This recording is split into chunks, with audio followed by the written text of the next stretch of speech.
Selamat siang, saya Weni, NIM 178110221, jurusan akuntansi pajak. Saya akan menjelaskan hasil pengujian validitas dan reliabilitas dari skripsi yang saya baca, yang berjudul Pengaruh Tingkat Pendapatan dan Pelayanan Pajak Terhadap Kepatuhan Wajib Pajak dalam Pembayaran PBB dengan Tingkat Pendidikan sebagai Variabel Kontrol Studi Empiris di Jakarta Barat.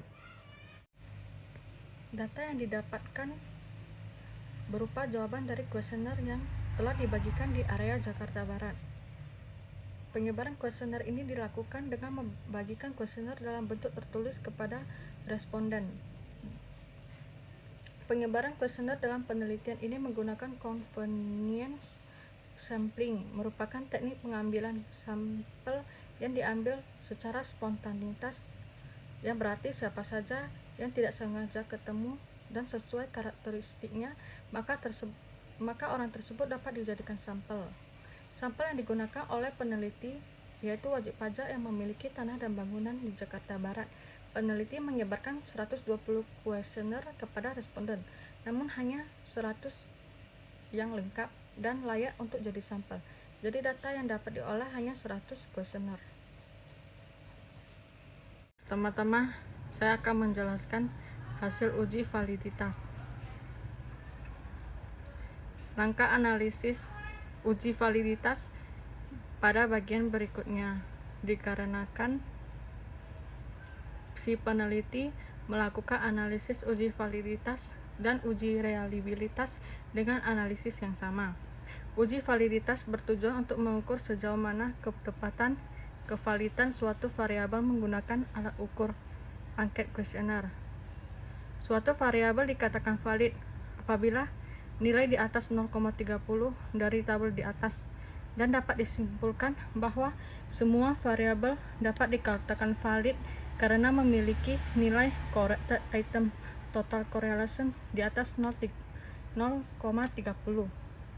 Ini ada 100 kuesioner yang telah ditotalkan kemudian diinput di aplikasi SPSS.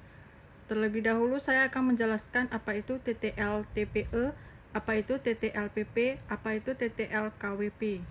TTL-TPE itu adalah tingkat pendapatan. TTL-PP itu adalah rekap data variabel pelayanan pajak. TTL-KWP itu adalah variabel kepatuhan wajib pajak. Berikut adalah langkah analisis reliabilitas. Klik analisis, scale, lalu reliability analysis. Kemudian pindahkan variabel ke item semua.